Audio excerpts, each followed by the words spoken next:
नमस्कार दोस्तों आप सभी ने प्रभु श्री राम के प्रति हनुमान जी की भक्ति व हनुमान जी और भगवान श्री राम के प्रेम की तो कई बातें सुनी होंगी।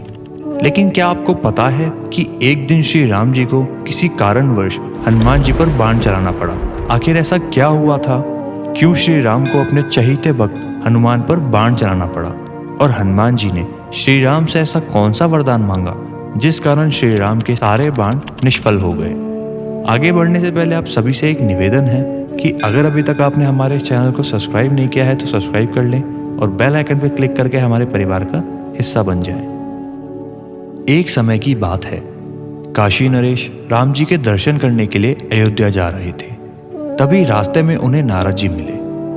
नारद जी ने उनको रोक लिया और बोले कि वे राम जी के दरबार में जाएं तो सबको प्रणाम करें, लेकिन विश्वामित्र जी को ना करें। नारद जी की यह बात सुन काशी नरेश सोच में पड़ गए, क्योंकि काशी नरेश को पता था कि विश्वामित्र काफी शक्तिशाली तपस्वी हैं और उनसे देवता भी कांपते हैं। यदि वे सबको प्रणाम करके उनको प्रणाम नहीं करेंगे तो विश्वामित्र जी क्रोधित होकर श्राप भी दे सकते हैं।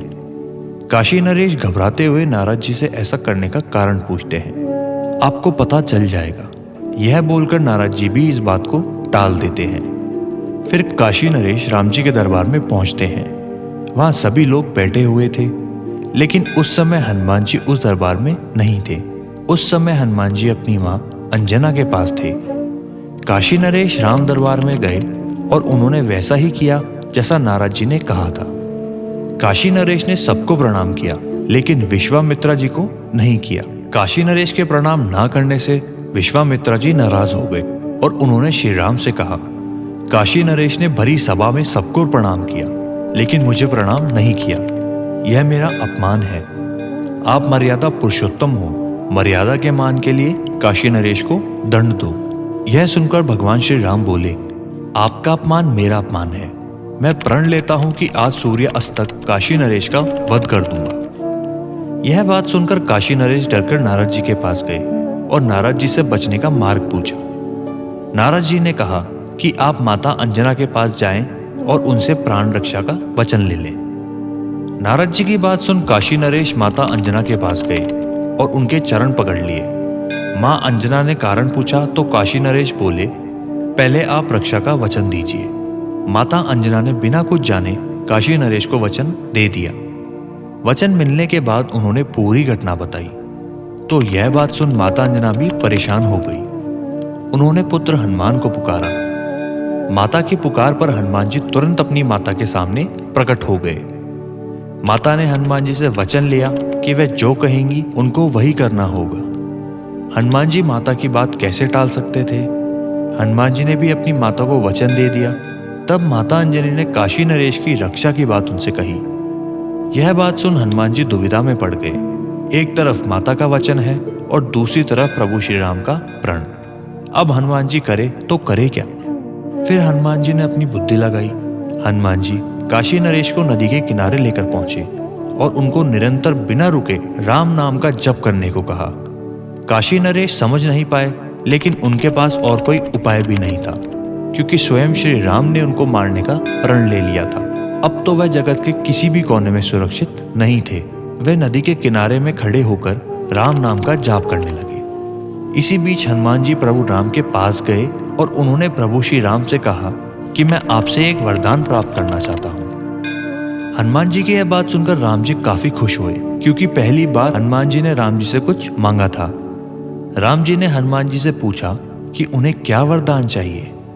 हनुमान जी ने कहा, प्रभु जो भी इस सृष्टि पर आपका नाम जपेगा, मैं आपके नाम की महिमा के लिए सदैव उसकी रक्षा करूंगा और मैं उसमें हमेशा सफल रहूं। जो भी मनुष्य आपका नाम जपे उसे जगत में कोई पराजित ना कर पाए, इसका मुझे वरदान चाहिए। फिर भगवान ने उनको वह वरदान दे दिया कि कोई भी मनुष्य जिसकी तुम रक्षा करोगे उस पर कोई संकट नहीं आ सकता। राम जी से वरदान पाकर हनुमान जी काशी नरेश के पास लौट आए और उनकी रक्षा के लिए गदा लेकर उनके आगे खड़े हो गए। तभी काशी नरेश की नदी के किनारे पर होने की सूचना श्री राम के पास पहुंची। फिर क्या था, काशी नरेश के नदी के किनारे में होने की सूचना पर श्री राम ने अपना बाण धनुष पर चढ़ाया और काशी नरेश के वध के लिए छोड़ दिया। बाण आता देख हनुमान जी ने काशी नरेश को जोर जोर से राम नाम का जाप करने को कहा। काशी नरेश वैसा ही करने लगे। बाण काशी नरेश के पास आया और उनकी परिक्रमा करके वापस राम जी के पास आ गया। प्रभु श्री राम ने फिर दूसरा बाण छोड़ा तो हनुमान जी ने काशी नरेश को सीताराम सीताराम का जाप करने को कहा। वे वैसा ही करने लगे। राम जी का बाण फिर उनकी परिक्रमा करके वापस हो गया। इस घटना से भगवान राम और क्रोधित हो गए और उनको पता चला कि काशी नरेश की रक्षा में हनुमान जी स्वयं वहां मौजूद हैं। अब भगवान राम तीसरा बाण धनुष पर चढ़ाकर नदी के किनारे खुद पहुंच गए। उन्होंने कहा कि आज वे काशी नरेश के साथ हनुमान जी को भी प्राण धर्म देंगे। प्रभु राम को आता देख हनुमान जी ने काशी नरेश को जय सिया राम का जाप करने को कहा। काशी नरेश प्रभु राम के प्रचंड स्वरूप को देखकर डर गए, लेकिन वे जोर जोर से जय सिया राम का जाप करने लगे। श्री राम और हनुमान जी के बीच की यह स्थिति को देखकर वशिष्ठ जी हनुमान जी को समझाने लग गए, लेकिन हनुमान जी टस से मस नहीं हुए। इस बीच राम जी तीसरा बाण छोड़ने की तैयारी में ही थे। तभी विश्वामित्रा जी भी वहां आ गए।